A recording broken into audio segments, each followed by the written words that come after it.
twongeye kubasuhuza abakunzi bacu mudukunda kandi muhora mudukurikiye. Iyi ni korale Christus Renyati yabateguriye isomo ryitwa twige muzika kandi ihora iribagezaho. Njyewe ndi Bahati Welaris.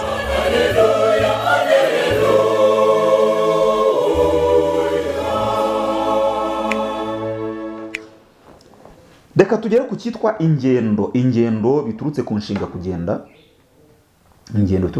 kugenda.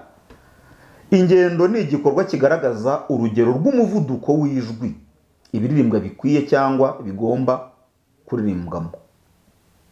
Umuvuduko, kwihuta nyine, kwihuta. Nshobora kuvuga nihuta, nshobora kuvuga ndandaga, kurandaga nicyo navuze. Ibyo nibyo bita, wabyumvise, ndavuze nti nshobora kuvuga nihuta, ndongera nti nshobora kuvuga ndandaga. Ibyo nibyo bita ingendo mu muziki. Nshobora kuvuga nti Alleluya. Nshobora kuvuga nti Alleluya. Muravuga indirimbo imwe. No kuvuga nti Alleluya cyangwa se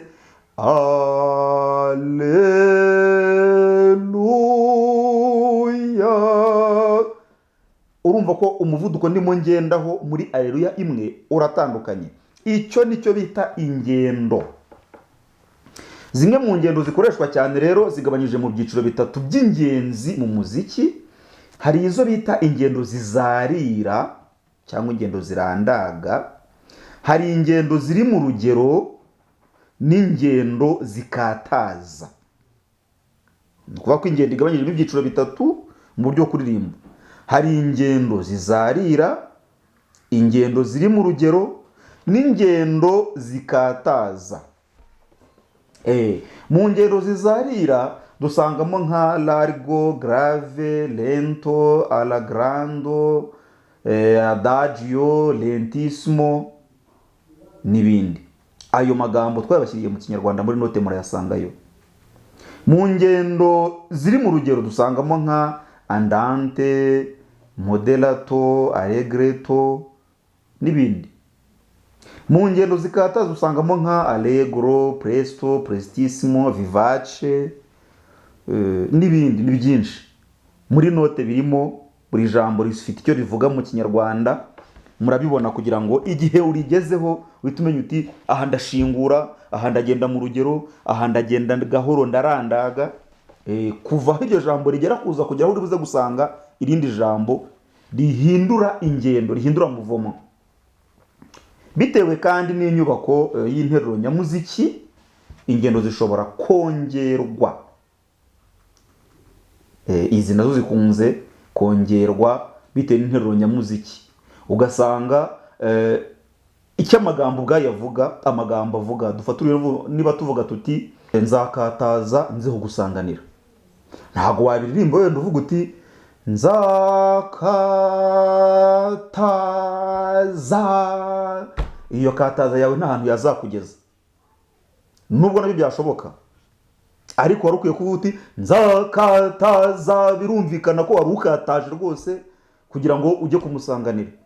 Aha rero tuvuga ko urwego rw'ingendo zimwe na zimwe hari n'igihe bikorwa ko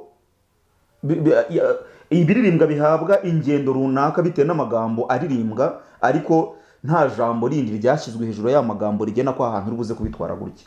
Nabyo birashoboka mu buryo bwo gutunganya indirimbo. Amagambo rero yafasha mu gusobanukirwa n'ingendo zikeneye mu biririmbwa ntabwo ari ayo twashyize muri note gusa. Mu rwego rwo kwagura amarangamutima hashobora no kwifashishwa andi atari muri note. Ushobora no kwandikaho nawe uko ubyumva, uko wifuza ko bizaririmbwa igihe wageze ku cyiciro cyo kubikora. Kuko amarangamutima atewe n'indirimbo arushaho kugera ku rwego rwayo rwo hejuru iyo impumeko n'ingendo bishingiye ku gisobanuro cy'amagambo n'uburyo avugwamo. Aka kantu kumve neza. Amarangamutima atewe n'indirimbo arushaho kugera ku rwego rwayo rwo hejuru iyo impumeko n'ingendo bishingiye ku gisobanuro cy'amagambo avugwa nuko avugwa. Ni ukuvuga amagambo avugwa. Niba uvuga amagambo yo gusaba imbabazi, wagombye kuba ufite ijwi rituje n'ingendo ituje yo gusaba imbabazi. Niba uri mu cyiciro cy'amagambo y'ibyishimo, wagombye kuba wishimye mu ijwi, wishimye no mu ngendo. Niho ayo marangamutima y'indirimbo ashobora kwaguka neza.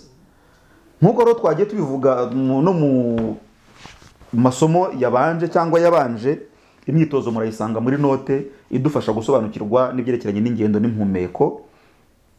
Aho ikibazo cyavuka muri comment mutubwire kugira ngo dushake uko tuza kibonera igisubizo mu bihe bikurikiraho. Hamwe rero n'impumeko n'ingendo, murebe imyitozo kuri page ya 50 y'iki gitabo kugera kuri page ya 52.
Hanyuma twebwe twikomereza isomo tugere ku bimenyetso binyuranye. Ibimenyetso binyuranye ni ibindi bimenyetso bitari mu byo twabonye mu masomo yatambutse. Hari icyo bita icyungo cyangwa se liaison. Icyungo kigira amazina abiri kubera amanota kiriho. Icyungo ni igikorwa cyo guhuza amanota arenze rimwe ku mugemo umwe. Icyungo kibamo ibyiciro bibiri niko bivuze. Icyungo ni igikorwa cyo guhuza amanota arenze rimwe kandi ayo manota akaba ari afite umugemo umwe.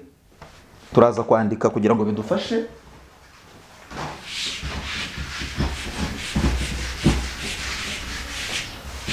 Mujya mwumva cyangwa mujya muririmba wenda uti Alleluia, mbivuze gutyo umugemo ni a. Mbere yo kongera kuri le navuze amanota menshi. Hanyuma turimo turavuga icyitwa icyungo. Iyo icyungo ubundi ni akamenyetso kameze gatya iyo gahuje amanota ahagaritse, cyangwa se kakaba kameze gatya iyo gahuje amanota acuritse. Noneho iyo ayo manota gahuza ahuje izina, ni ukuvuga ari do, n'indi do biba bitandukanye. Mu kindi cyiciro nuko ako kantu kaba gahuje do na re. Niyo mpamvu tuvuze ngo icyungo kibamo ibyiciro bibiri. Iyo gahuje amazina amanota asa kitwa icyungo nyasano cyangwa inyunge. Nicyo bita liaison. Icyungo nyasano cyangwa inyunge. Bivuze ko aya manota yose uyateranya, n'ibindi ari blanche n'ikaba blanche, aya manota urayateranya uko ari abiri ukayavuga mu inota rimwe riyabumbye mu bihe byayo byose. Ni ukuvuga ngo aya manota azaba angana na ronde. Aho kuvuga amanota abiri tuzavuga inota rimwe riyabumbye yombi. Nicyo cyitwa icyungo nyasano, liaison. Noneho iyo ayo manota atandukanyije izina, atandukanyije ubutumburuke, atandukanyije aho yanditse, iki cyungo cyitwa icyungo nyuranyasano. Icyungo nyuranyasano cyangwa se bakanabyita inogereza. Aka kantu ko kitwa kule, hano kitwa liaison. Bamenyereye kubyiga, ntabwo akangaka kitiranwa n'akangaka. Dufite icyungo nyasano n'icyungo nyuranyasano. Icyungo nyasano cyitwa inyunge, hanyuma icyungo nyuranyasano kinitwa inogereza. Mwabyumvise urugero natanze kuri Alleluia navuze. Turabashimiye ko mwakurikiye muri benshi nk'uko bisanzwe, ariko kandi mbere y'uko dusubika isomo dusoza irya none, turabibutsa gukora share, like, muri comment turakomeza kwakira ibitekerezo, ibyifuzo, ibibazo, kugira ngo turebe uburyo twakomeza tugatunganya isomo rikajya ritugeraho ritunganye kurushaho. Ariko tunabibutsa ko subscribe ari ngombwa.